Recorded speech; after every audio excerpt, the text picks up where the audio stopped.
الحمد للہ وکفیٰ وسلام علی عبادہ الذین اصطفیٰ اما بعد اعوذ باللہ من الشیطان الرجیم بسم اللہ الرحمن الرحیم کل نفس ذائقۃ الموت ثم الینا ترجعون وقال اللہ تعالی فی مقام آخر کل نفس ذائقۃ الموت وَإِنَّمَا تُوَفَّوْنَ أُجُورَكُمْ يَوْمَ الْقِيَامَةِ فَمَنْ زُحْزِحَ عَنِ النَّارِ وَأُدْخِلَ الْجَنَّةَ فَقَدْ فَازَ وَمَا الْحَيَاةُ الدُّنْيَا إِلَّا مَتَاعُ الْغُرُورِ وقال رسول اللہ صلی اللہ علیہ وسلم الدنیا سجن المؤمن وجنة الکافر سبحان ربک رب العزة عما یصفون وسلام علی المرسلین والحمد للہ رب العالمین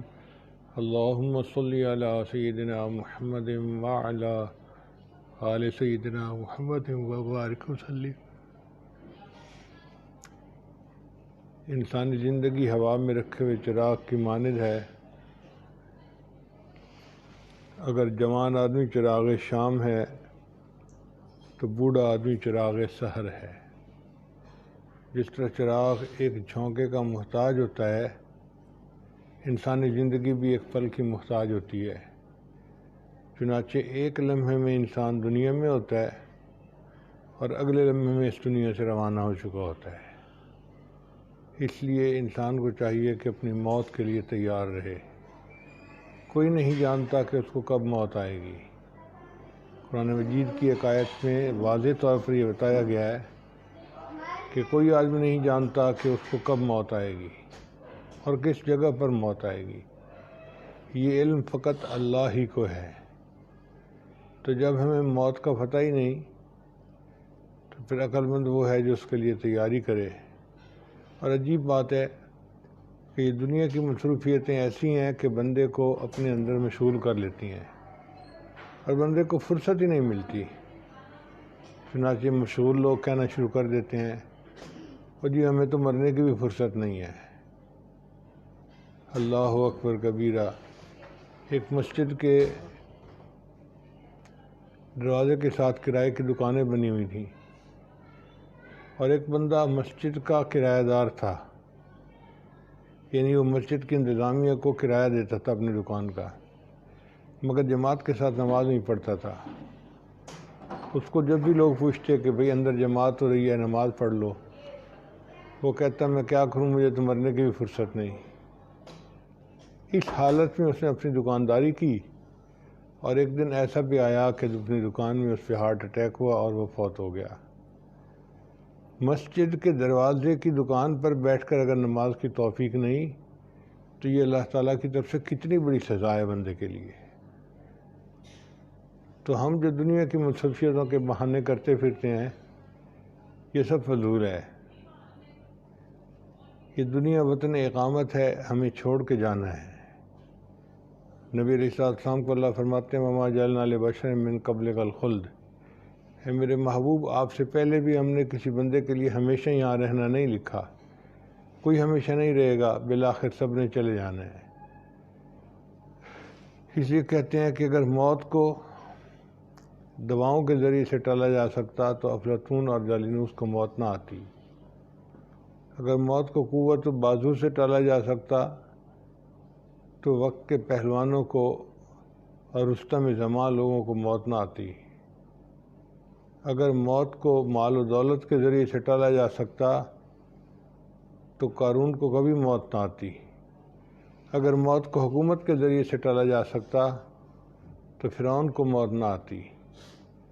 اگر موت کو محبتوں کے ذریعے سے ٹالا جا سکتا کوئی ماں اپنی آنکھوں کے سامنے جوان بیٹے کو نہ مرنے دیتی۔ اگر موت کو وفاؤں کے ذریعے سے ٹالا جا سکتا کوئی بیوی اپنی آنکھوں کے سامنے خامد کو نہ مرنے دیتی۔ مگر موت بالآخر آ کر رہتی ہے اور دنیا سے جانا پڑتا ہے۔ چنانچہ سارے رشتہ دار قریب بیٹھے ہوتے ہیں، رو رہے ہوتے ہیں، چیخ چلا رہے ہوتے ہیں، مگر کوئی کر کچھ سکتا۔ اللہ تعالیٰ فرماتے ہیں فلولا انه كان من المكذبين، کہ یہ بندہ جو فوت ہو رہا ہے، ترجعونہا ان کنتم صادقین، تم اس کی روح کو واپس لوٹا دو اگر تم سچے ہو۔ کوئی روح کو واپس تو نہیں لوٹا سکتا، جانے والا بالآخر سب کی آنکھوں کے سامنے چلا جاتا ہے، حتیٰ کہ ماں اپنی پاس ہوتی ہے، جوان بیٹا آخری سانس لے رہا ہوتا ہے، ماں رو رو کر کہتی ہے میرے بیٹے، میرے نور نظر، میرے لخت جگر، تجھے کیا ہوا؟ بتا تو صحیح، میں تیرا علاج کرواؤں گی، میں تیری خاطر اپنا پورا مال خرچ کر دوں گی۔ بیوی پاس ہوتی ہے، روتی ہے کہ میرے سرتاج مجھے بتائیں آپ کو کیا ہوا، مگر وہ کر تو کچھ نہیں سکتی۔ بیٹی پاس ہوتی ہے، روتی ہے، ابو ابو ابو مجھ سے بات تو کریں، آپ مجھے کہاں چھوڑ کے جا رہے ہیں؟ مگر ابو کو تو اپنی پڑی ہوتی ہے، اس وقت تو بات کرنے کی حالت میں نہیں ہوتا، تو سارے رشتہ دار روتے رہ جاتے ہیں، اور جانے والا بندہ بالآخر دنیا سے چلا جاتا ہے۔ کوئی آتا ہے، کوئی جاتا ہے، محفل کا ہے رنگ وہی۔ کوئی آتا ہے، کوئی جاتا ہے، محفل کا ہے رنگ وہی۔ ساقی کی نوازش جاری ہے، مہمان بدلتے رہتے ہیں۔ ہم سے پہلے ہمارے والد صاحب مہمان تھے، پھر بڑے بھائی، پھر ان کے دوست، ان کے دوست، ان کے دوست، اور آج اگر محلے میں کسی کی وفات کا اعلان ہوتا ہے تو ہم سن کے کہتے ہیں یہ تو ہمارا کلاس فیلو تھا، ہم بچپن میں کھیلتے تھے، ہمارا دوست تھا۔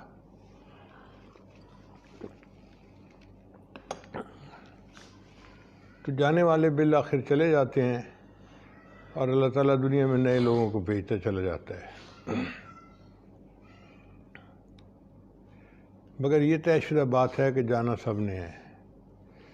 چنانچہ نبی علیہ السلام نے ارشاد فرمایا کن فی الدنیا کا انک غریب، تم دنیا میں ایسے رہو جیسے کوئی پردیسی ہوتا ہے، او عابر سبیل، یا راستہ چلنے والا مسافر ہوتا ہے۔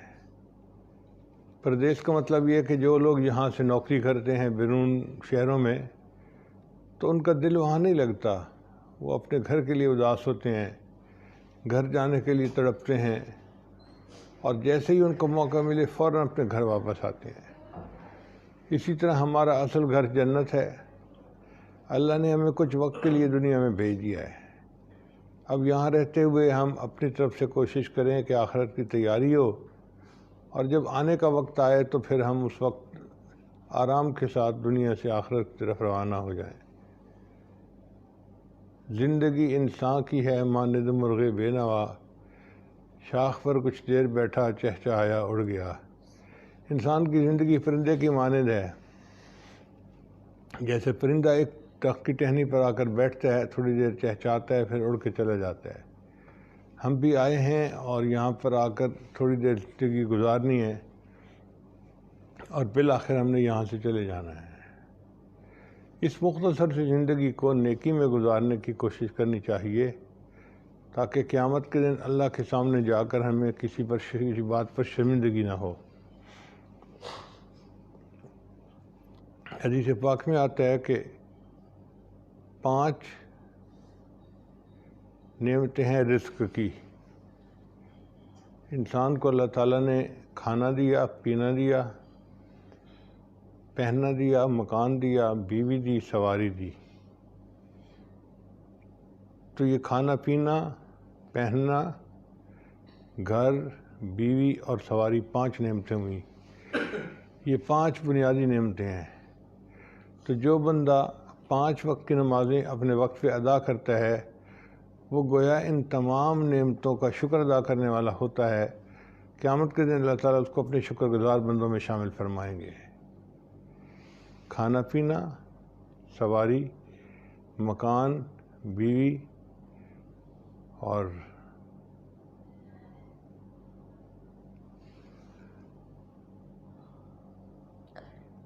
گھر، تو یہ 5 نعمتیں ہیں۔ ان 5 نعمتوں کا ہمیں شکر ادا کرنا چاہیے۔ آپ دیکھیں تو ایک ایک نعمت کیسی بڑی نعمت ہے۔ مثلاً اللہ تعالیٰ نے ہمیں اولاد کی نعمت سے نوازا۔ کتنے لوگ ہیں جن کی اولاد نہیں اور ترستے پھرتے ہیں۔ اللہ نے ہمیں گھر جیسی نعمت عطا فرمائی۔ اسی دنیا میں کتنے لوگ ہیں جن کے گھر نہیں ہوتے، اور وہ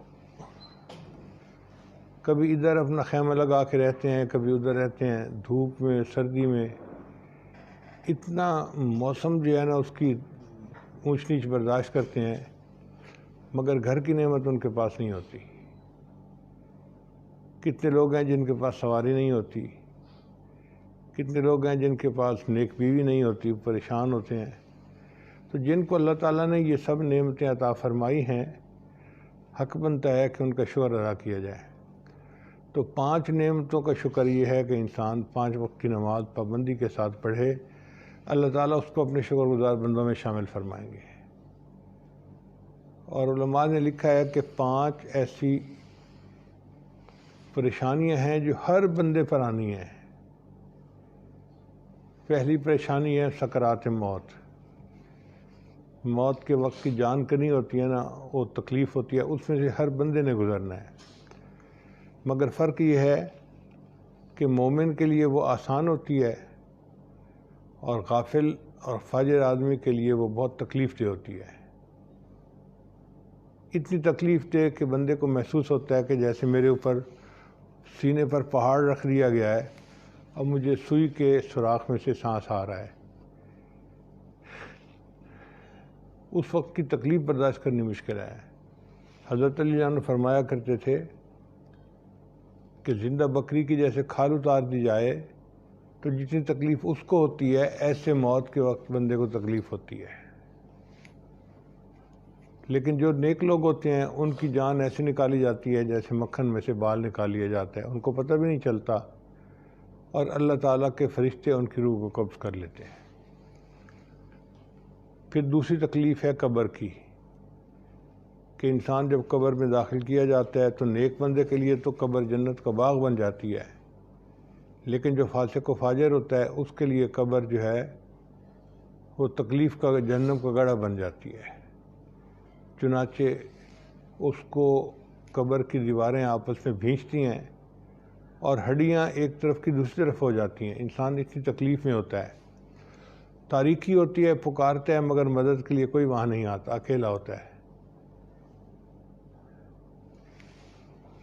تو یہ 2، ایک سکرات اور ایک قبر، اور تیسرا قیامت کے دن اللہ کے سامنے پیش ہونا، یہ بھی ایک بہت بڑی پریشانی ہے جو ہر بندے کو پیش آنی ہے۔ قیامت کے دن اللہ تعالیٰ جلال میں ہوں گے، جہنم کو پیش کریں گے اور جہنم ابل رہی ہوگی اور سخت دھوپ ہوگی اور عرش کے سوا کوئی سایہ نہیں ہوگا۔ تو اس وقت لوگ پریشان ہوں گے اور اپنے اپنے گناہوں کے بقدر پسینے میں ڈوبے ہوئے ہوں گے، اور ان کا دل چاہے گا کہ کاش کسی طرح ہمارا حساب کتاب ہو اور ہم اس جگہ سے کسی سائے کی جگہ پر شفٹ کر دیے جائیں۔ تو ان کے لیے تو قیامت کے دن 50,000 سال کے برابر لمبا ہوگا، مگر نبی علیہ السلام نے ارشاد فرمایا کہ مومن کے لیے قیامت کا دن فجر کی 2 رکعت سنت پڑھنے کے برابر ہوگا۔ اور حدیث پاک میں آتا ہے کہ عائشہ صدیقہ عنہا فرماتی ہیں کہ نبی علیہ السلام کی سب سے مختصر نماز فجر کی 2 سنتیں ہوتی تھیں۔ اللہ کے نبی صلی اللہ علیہ وسلم چھوٹی صورتوں سے ان کو پڑھ لیا کرتے تھے۔ تو مومن کے لیے قیامت کا دن 2 رکعت سنت کے برابر، اور فاسق و فاجر کے لیے 50,000 سال کے برابر۔ پھر چوتھی پریشانی جو ہر ایک کو پیش آنی ہے وہ ہوگی میزان کی، کہ میزان کے اوپر انسان کے اعمال کو تولا جائے گا، لیکن نام اعمال میں تو ان کا اندراج ہوتا ہے۔ قیامت کے دن اگر یہ سارے گناہ مخلوق کے سامنے کھلے تو سوچیں ہمیں کتنی شرمندگی ہوگی۔ انسان کہے گا یا ویلتنا ما لہذا الکتاب، ہائے میری کمبختی، یہ کیسی کتاب ہے، لا یغادر صغیرۃ ولا کبیرۃ الا احصاها، کوئی چھوٹا عمل ایسا نہیں، کوئی بڑا عمل ایسا نہیں جو اس کے اندر درج نہ کیا گیا ہو۔ ووجدوا ما عملوا حاضرا، جو انہوں نے دنیا میں کیا ہوگا اپنے سامنے حاضر پائیں گے۔ ولا یظلم ربک احدا، تیرا رب کسی کے اوپر ظلم نہیں کرے گا۔ تو قیامت کے دن یہ جو وزن اعمال ہے یہ بھی ایک بہت بڑی پریشانی ہے۔ جب تک بندہ اس سے نجات نہیں پا لے گا اس کو ڈر لگا رہے گا، پریشان رہے گی، پتہ نہیں کیا ہوتا ہے۔ اور پانچویں پریشانی ہے صراط، پل صراط سے اوپر سے گزرنا۔ اللہ فرماتے ہیں وَإِن مِّنكُمْ إِلَّا وَارِدُهَا كَانَ عَلَىٰ رَبِّكَ حَتْمًا مَّقْضِيًّا، تم میں سے جو کوئی بھی ہے اس کو جہنم کے پل سے گزرنا ہے، یہ تیرے رب کے نزدیک حتمی اور فیصلہ شدہ بات ہے۔ ثُمَّ نُنَجِّي الَّذِينَ اتَّقَوْا، پھر جو متقی لوگ ہوں گے ان کو ہم اس سے نجات عطا فرما دیں گے۔ وَنَذَرُ الظَّالِمِينَ فِيهَا جِثِيًّا، اور جو گناہ گار ہوں گے ان کو اوندھے منہ ہم جہنم میں گرا دیں گے۔ اب ان 5 مصیبتوں سے ہم کیسے نجات پائیں؟ اس کا حل نبی علیہ السلام نے فرمایا کہ جو بندہ 5 نمازیں باقاعدگی کے ساتھ پڑھتا ہے، اللہ اس کو قیامت کے دن کی 5 مصیبتوں سے بچائیں گے۔ وہ 5 مصیبتیں یہ ہیں: سکرات کی مصیبت، قبر کی مصیبت، حشر کی مصیبت، وزن اعمال کی مصیبت اور پل صراط کی مصیبت۔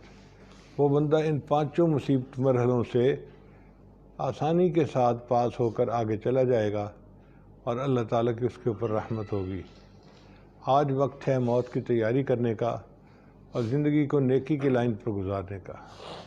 انسان آخر غفلت کیوں کرتا ہے؟ دنیا کی لذتوں کے پیچھے، دنیا کی یعنی لذتیں اس کو اپنی طرف کھینچ لیتی ہیں اور وہ آخرت کو بھول جاتا ہے۔ ایسے سمجھتا ہے جیسے میں نے تو ہمیشہ ہی رہنا ہے۔ اکثر لوگوں کو ہم نے دیکھا ہے کہ قیامت کے دن کا تصور ان کے بارے میں ایسا ہے، ایک دن ہوگا، بڑی مشکل ہوگی، لوگ دھوپ میں ہوں گے، پسینے میں ہوں گے، اور کچھ لوگ ایسے ہوں گے جو عرش کے سائے کے نیچے ہوں گے، اور کچھ لوگ جنت میں چلے جائیں گے اور کچھ جہنم میں چلے جائیں گے، اور میں دیوار پہ بیٹھا تماشا دیکھ رہا ہوں گا۔ اپنے بارے میں کیفیت یہ ہوتی ہے کہ بس میں ان میں سے ایک نہیں ہوں گا۔ یہی دھوکہ ہے جو شیطان دیتا ہے، یہی دھوکہ ہے جو نفس دیتا ہے، اور انسان جس کی وجہ سے خود تیاری نہیں کرتا۔ ہمیں چاہیے کہ ہم آخرت کی تیاری کریں تاکہ جب اللہ کے حضور جانا ہو تو ہماری اس وقت کامیابی ہو اور وہ ہمارا خوشیوں کا دن ہو۔ چنانچہ ایک بزرگ تھے مالک ابن دینار رحمۃ اللہ علیہ، فوج میں سپاہی تھے، پیتے پلاتے بھی تھے۔ جب جوانی کا وقت آیا تو انہوں نے ایک بہت خوبصورت عورت سے شادی کی، اس سے اللہ نے ان کو ایک بہت خوبصورت بیٹی عطا کی۔ بچے ویسے بھی معصوم ہوتے ہیں اور اگر خوبصورت ہوں تو ان کی معصومیت کئی گنا بڑھ جاتی ہے۔ بچی ان کی گود میں بیٹھتی، ان سے بات چیت کرتی، یہ بچی سے بات چیت کرتے، حتیٰ کہ بچی کے ساتھ محبت میں گرفتار ہو گئے۔ اللہ کی شان دیکھیں کہ جب بچی کی ان کے دل میں بڑی جگہ تھی، اس بچی کی وفات ہو گئی۔ ان کے اوپر اپنی بیٹی کی وفات کا بڑا افسوس تھا، کئی دن غمزدہ رہے۔ بہت عرصے کے بعد کی بات ہے، ایک دن انہوں نے خواب دیکھا کہ اچانک زوردار دھماکہ ہوا اور بہت سارے لوگ ہیں جو ایک طرف بھاگے جا رہے ہیں اور یہ خود بھی بھاگے جا رہے ہیں۔ اب کہاں بھاگے جا رہے ہیں؟ آگے دیکھا کہ آگے تو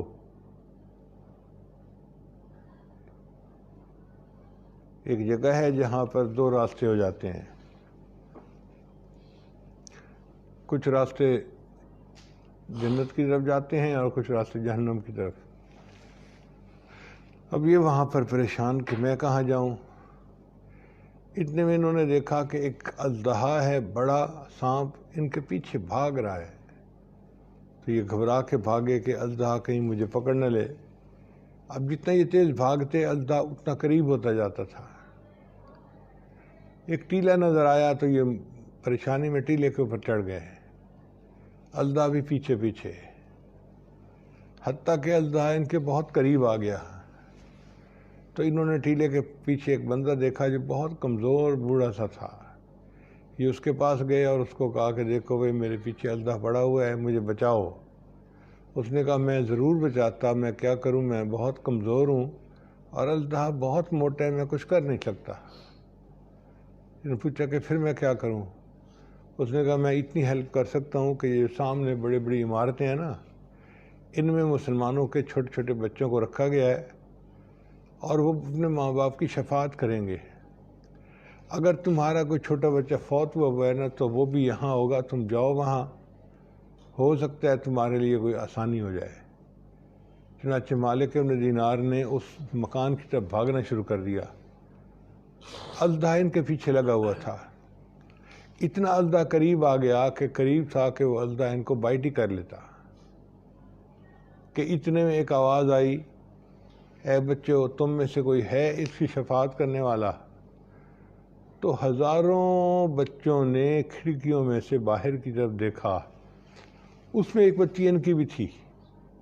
اس نے جب دیکھا تو اس نے ابو ابو کہہ کے پکارا اور اپنے باپ کی طرف بھاگی۔ یہ اس کی طرف بھاگ رہے ہیں اور بچی ان کی طرف بھاگ رہی ہے۔ جب بچی ان کے قریب آئی، اس نے ہاتھ کا اشارہ کیا، اس کے ہاتھ سے ایسا نور نکلا کہ وہ ازدہ بھاگ گیا اور ان کو ذرا سکون آ گیا۔ انہوں نے بیٹی سے پوچھا کہ بیٹی یہ کیا معاملہ ہے؟ اس نے کہا ابو یہ ازدہ جو تھا یہ آپ کے گناہ تھے، اور راستے میں جو آپ کو بوڑھا آدمی ملے تھا وہ آپ کی نیکیاں تھیں۔ اگر آپ کی نیکیاں زیادہ ہوتیں تو آپ کا وہ آدمی جو تھا وہ نوجوان ہوتا اور وہ آپ کو ازدہ سے بچا لیتا، مگر بوڑھا آپ کو بچا تو نہیں سکا، لیکن اس نے کم از کم گائیڈ تو کر دیا نا کہ آپ ان مکانوں کی طرف جائیں۔ اب میں آپ کی شفاعت کرتی ہوں اللہ کے حضور، آپ اپنی زندگی کو نیکی پہ بنا لیں تاکہ اللہ تعالیٰ آخرت کی منزلوں کو آسان کر دے۔ ان کی آنکھ کھل گئی۔ یہ واقعہ بنا ان کے نیکی پر آنے کا۔ انہوں نے شراب بھی چھوڑ دی، برائی بھی چھوڑ دی، اور پھر مالک ابن دینار رحمۃ اللہ علیہ بہت بڑے بزرگوں میں سے بنے۔ کتابیں ان کے واقعات پڑھتے ہیں تو حیران ہو جاتے ہیں کہ کیسے اللہ نے دنیا سے ان کا دل ٹھنڈا کر دیا تھا اور وہ آخرت کی تیاری کے اندر لگ گئے تھے۔ چنانچہ انہی کا واقعہ ہے کہ ایک مرتبہ ایک کنیز تھی جو بہت خوبصورت تھی، بند سنور کر جا رہی تھی، کسی نواب کی کنیز تھی، اور اس کے ساتھ 5-7 اس کے نوکر خادم بھی تھے۔ تو مالک ابن دینار نے انہیں دیکھا تو قریب ہوا اور کہنے لگا کہ اے کنیز، کیا تجھے تیرا مالک بیچتا ہے؟ اس نے پوچھا کیوں؟ کہنے لگا اس لیے کہ ہو سکتا ہے کوئی تمہیں خرید لے۔ تو کنیز جو ہے وہ بڑی کہکہ لگا کے مسکرائی اور کہنے لگی دیکھو جی ہمارے دیوانوں میں ایسے بھی بڈھے ہیں، منہ میں دانت نہیں، پیٹ میں ہاتھ نہیں، لیکن مجھے دیکھ کے یہ بھی اپنے بس میں نہیں رہا، تو اس کو اپنے ساتھ لے لو، اور جو ہمارے بادشاہ سلامت ہیں نا آقا، ان سے اس کو بھی ملائیں گے جا کے۔ چنانچہ ان غلاموں نے ساتھ لے لیا اور یہ فقیر آدمی ساتھ ساتھ چلتے رہے۔ جب وہ گئی تو اپنے آقا کو ملی اور بڑے ہنس کے اور اس نے ناز نخرے کے ساتھ بتایا کہ دیکھو مجھے تو لوگ دیکھتے ہیں تو اپنے بس میں نہیں رہتے، اور آج ہمیں یہ بوڑھا ملا ہے، یہ بھی مجھے خریدنے کو تیار ہے۔ تو اس کا آقا بھی مسکرایا کہ اچھا تم اتنی خوبصورت ہو۔ تو اس نے مالک ابن دینار کو اپنی طرف بلایا۔ یہ فقیر تھے، پھٹے ہوئے کپڑے تھے، بکھرے ہوئے بال تھے۔ قریب ہو گئے تو اس نے کہا کہ اڑے بوڑھے، تم اس پہ عاشق ہو گئے ہو، اس کے حسن و جمال پہ، کیا تم اس کو خریدنا چاہتے ہو؟ اس نے کہا جی ہاں میں خریدنا چاہتا ہوں۔ اس نے کہا اس کی تو بہت قیمت ہے، لاکھوں دینار تمہیں دینے پڑیں گے تب میں تمہیں یہ کنیز دوں گا۔ اس نے کہا کہ جناب آپ نے اتنی قیمت کیوں رکھی ہے؟ کہتا ہے اس لیے کہ یہ خوبصورت بہت ہے۔ مالک ابن دینار نے جواب دیا کہ جناب اس کے اندر خرابیاں بھی بہت ہیں۔ پہلی خرابی تو یہ ہے کہ یہ حسن اس کا عارضی ہے، چند دن کی چاندنی پھر اندھیری رات، کچھ دن جوان ہے پھر اس کے چہرے پہ جھریاں پڑ جائیں گی، دیکھنے کے قابل بھی نہیں رہے گی۔ پھر دوسری بات کہ یہ صحت مند رہتی ہے تو پھر بیمار بھی ہو جاتی ہے۔ پھر تیسری بات کہ اگر چند دن نہائے نہیں تو اس کے جسم سے بو آنا شروع ہو جاتی ہے، اور پھر کھانے پینے کی بیت الخلاء کی ضرورت بھی اس کو لگی ہوئی ہے، اور یہ ایسی ہے کہ آج آپ کے پاس ہے، آپ کی وفات ہو گئی تو کل کسی اور کی گود میں بیٹھی ہوگی۔ ان نقائص کی وجہ سے اس کی قیمت میں بہت تھوڑی دے سکتا ہوں۔ ان کا کتنی قیمت؟ کہنے کا 2 خشک کھجور ہیں۔ تو مالک بڑا حیران ہوا کہ اچھا اتنی خوبصورت باندی کی قیمت 2 کھجور ہیں؟ اس نے کہا اس لیے کہ ایک عورت ہے جو مشک سے بنی ہوئی ہے، جو سراپا خوشبو ہے، خوبصورت ہے، اتنی خوبصورت کہ اگر مردے سے بات کرے تو مردہ زندہ ہو جائے، اگر اپنی انگلی آسمانی دنیا سے نیچے کر دے تو سورج کی روشنی ماند پڑ جائے، اگر سمندر کے اندر تھوک ڈال دے تو پورے سمندر کا پانی میٹھا ہو جائے۔ ایسی عورت جس کو موت کبھی نہیں آئے گی، جو بیمار نہیں ہوتی، جس کے جسم سے بو کا تصور نہیں، وہ مجھے ایک خشک کھجور اللہ کے راستے میں خرچ کر دوں تو اس کے بدلے مل جاتی ہے۔ تو اگر ایک کھجور پر مجھے ایسی عورت ملتی ہے تو اس کی قیمت جو 2 کھجوریں بتائیں وہ بھی زیادہ بتائی ہیں، تھوڑی بتانی چاہیے تھی۔ اس بات پہ اس کا مالک جو تھا وہ بڑا حیران ہوا اور کہنے لگا بات تو ٹھیک ہے، چلو میں دنیا سے کنارہ کشی کر کے اب آخرت کی زندگی گزارتا ہوں۔ کہتے ہیں کہ وہ عورت اور وہ مرد دونوں ان سے بیعت ہوئے اور اس کے بعد انہوں نے عبادت گزاروں جیسی پوری زندگی گزاری۔ تو حقیقت تو یہی ہے کہ دنیا میں جو کچھ ہے، جتنی چمک دمک ہو، بالآخر ایک دن چلے جانا ہے۔ گھر ہے تو ایک دن ہمیں چھوڑ جانا ہے، گاڑیاں ہیں تو ہمیں چھوڑنی پڑنی ہے، گھر والے ہیں تو ایک دن جدا ہو جائیں گے۔ اکیلا انسان دنیا سے جا رہا ہوگا، چارپائی کے اوپر میت پڑی ہوگی اور قبر کی طرف لے جایا جا رہا ہوگا۔ ایک بزرگ فرمایا کرتے تھے، موت برحق ہے، کفن کے ملنے میں شک ہے۔ موت برحق ہے، کفن کے ملنے میں شک ہے۔ ہم یہ نہیں جانتے کہ ہمیں کس حال میں موت آئے گی، کفن بھی ملے گا یا نہیں ملے گا۔ چنانچہ میں اکثر اپنے ایک واقعہ سنایا کرتا ہوں کہ سرگودے کے علاقے کا ایک آدمی تھا، وشنو نے اس کو قتل کر کے دریائے جہلم میں ڈال دیا۔ وہ دریا سے نہر کے اندر آ گیا، اس کی لاش بالکل پھول گئی تھی، مسخ ہو گئی تھی۔ جب لوگوں نے دیکھا تو پولیس والوں نے اس کو پکڑا، مگر پہچان ہی نہیں ہوتی تھی کہ یہ کون ہے۔ تو انہوں نے قریبی بستی کے جو مولانا تھے ان کو دے دی لاش کہ جی مسلمان ہے، آپ اس کو نہلائیں، کفنائیں اور دفن کر دیں۔ چنانچہ مولانا صاحب نے کہا کہ میں نہلا تو دیتا ہوں، کفن کے پیسے میرے پاس نہیں ہیں۔ تو نمبردار کہنے لگا کوئی بات نہیں، محلے مسجد میں اعلان کر دو۔ مسجد سے اعلان ہوا، لوگوں لوارث نعش ہے، کفن خریدنا ہے، کچھ پیسے دو۔ کوئی 5 روپے لایا، کوئی 10 روپے لایا۔ 2 گھنٹے اعلان کے بعد کفن کے پیسے پورے ہوئے اور پھر اس کو کفن دے کے اس کو جنازہ پڑھائی گئی اور اس کے بعد اس کو دفن کر دیا گیا۔ اب جب اس کو دفن کر دیا گیا تو 3 مہینے کے بعد کیس کی حقیقت کھلی، پتہ چلا کہ وہ ایک بڑا زمیندار تھا، 12 مربع اس کی زمین تھے جس میں 4 مربع کنوں کے باغ تھے،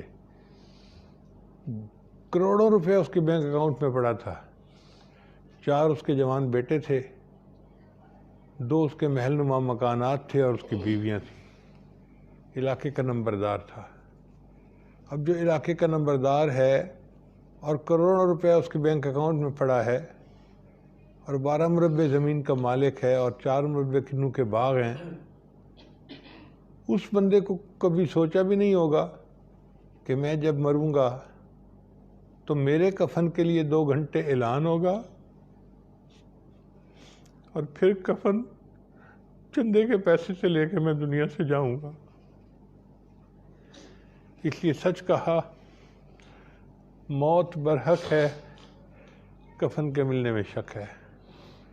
جب ہمیں کچھ پتہ نہیں تو کیوں نہ ہم تیاری کریں تاکہ اللہ تعالیٰ کے دوستوں میں شامل ہوں اور موت کے وقت اللہ کی رحمت کی نظر ہو اور اللہ عزتوں کے ساتھ ہمیں اس دنیا سے اگلی دنیا کی طرف لے جائے اور اپنے مقبول بندوں میں اللہ ہمارا بھی شمار فرمائے۔ اس کو کہتے ہیں موت کی تیاری کرنا۔ چنانچہ ایک واقعہ کتاب میں لکھا ہے نا کہ ایک آدمی نے بہت خوبصورت مکان بنوایا، پھر اس نے کہا کہ لوگ آ کے دیکھیں اور اگر اس میں کوئی کمی ہے تو مجھے بتائیں۔ سب لوگوں نے دیکھا، انہوں نے کہا جی کوئی کمی نہیں، آپ نے تو ایسا بنوایا ہے کہ اس سے بہتر بنوا ہی نہیں سکتے تھے۔ ایک فقیر آدمی آیا اور آ کر کہنے لگا کہ بادشاہ سلامت، میں نے بھی آپ کا محل دیکھا ہے مگر اس میں مجھے 2 کمیاں نظر آئی ہیں۔ اس نے کہا کون سی؟ ایک کمی یہ کہ یہ محل ہمیشہ نہیں رہے گا، اور دوسری کمی یہ کہ آپ بھی ہمیشہ نہیں رہیں گے۔ یہ 2 کمیاں مجھے نظر آئی ہیں۔ تو واقعی بات ایسی ہے کہ یہ دنیا کی نعمتیں ہمیشہ نہیں رہیں گی، بالآخر چھن جائیں گی اور ہم دنیا سے چلے جائیں گے۔ چنانچہ پچھلے دنوں میں ہم دیکھیں کتنے اچھے اچھے ہمارے قریبی مہربان دنیا سے رخصت ہو گئے۔ آج کی خبر تھی کہ مفتی نعیمی صاحب جو کراچی کے جامعہ نعیمیہ کے پرنسپل تھے، ان کی بھی وفات ہو گئی، اور خانقاہ بہلیہ کے جو سجادہ نشین تھے مفتی مولانا عزیز احمد صاحب، ان کی بھی وفات ہو گئی۔ اور ہمارے بہت قریبی مہربان نصر اللہ کھمن صاحب جو ایم پی اے بنتے رہتے ہیں اور بہت محبت کرتے ہیں، ان کے بھائی کی بھی چند دن پہلے وفات ہو گئی۔ یہ آج کا پروگرام بالخصوص انہوں نے کہا کہ آپ کریں اور ان کے لیے دعائے مغفرت کر دیں، تو چند باتیں میں نے کہی ہیں تاکہ ہمارا دل سے دنیا کی محبت کم ہو، آخرت کی طرف رجوع بڑھ جائے اور ہم اپنی آخرت کی تیاری کرنے والے بندوں میں شامل ہو جائیں۔ اللہ تعالی ہمارے گناہوں کو معاف فرمائے اور ہمیں اپنے بخشش کیے ہوئے گنہگار بندوں میں شامل فرمائے۔ وآخر دعوانا ان الحمد للہ رب العالمین۔ کچھ دیر کے لیے اول آخر درود شریف، درمیان سورہ فاتحہ، آیت الکرسی، چاروں کل پڑھ لیں اور ایصال ثواب کر دیں سب کو، پھر دعا کر لیتے ہیں۔ اللہم صلی علی سیدنا محمد وعلی آل سیدنا محمد وبارک وسلم۔ الحمدللہ رب العالمین الرحمن الرحیم مالک یوم الدین، ایاک نعبد و ایاک نستعین، اہدنا الصراط المستقیم صراط الذین انعمت علیہم غیر المغضوب علیہم ولا الضالین۔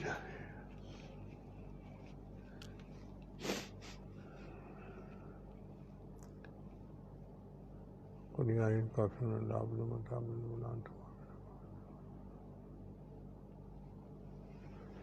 قل هو اللہ احد اللہ الصمد لم یلد ولم یولد ولم یکن له کفوا احد۔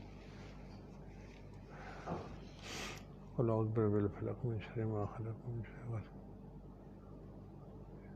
قل اعوذ برب الناس ملک الناس اله الناس الذی یوسوس فی صدور الناس من الجنۃ والناس۔ اللہم صلی علی سیدنا محمد وعلی آل اللہم صلی علی سیدنا محمد۔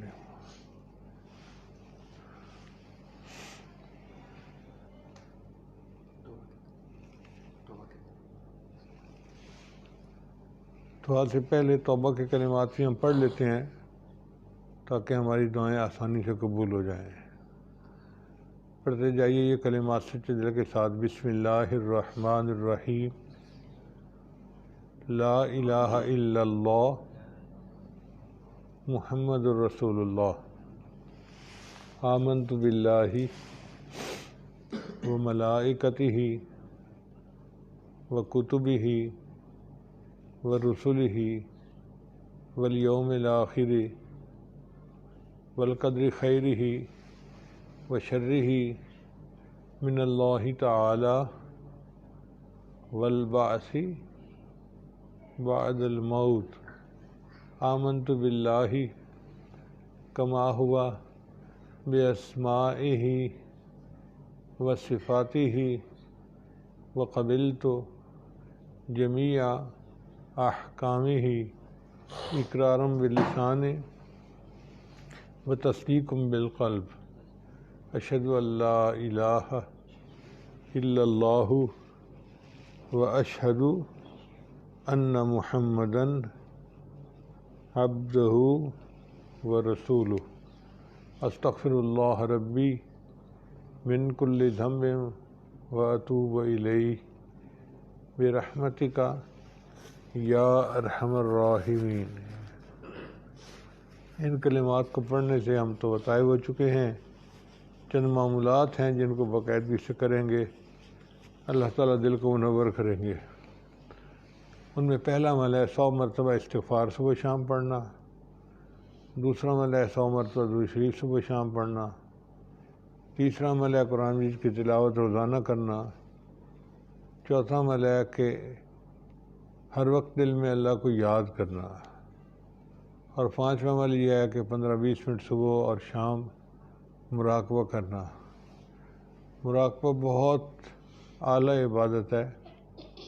اللہ کی طرف لو لگا کے بیٹھ جائیں اور یہ سوچیں کہ اللہ کی رحمت آ رہی ہے، میرے دل میں سما رہی ہے، دل کی ظلمت اور سیاہی دور ہو رہی ہے، اور میرا دل اللہ اللہ اللہ، یہ میرا دل اللہ اللہ بول رہا ہے اور میں سن رہا ہوں۔ انشاءاللہ 10-15 منٹ کا مراقبہ دل میں اللہ کی محبت کو بڑھائے گا اور آپ خود اس مراقبے کی افادیت کو محسوس کریں گے۔ تھوڑی دیر کے لیے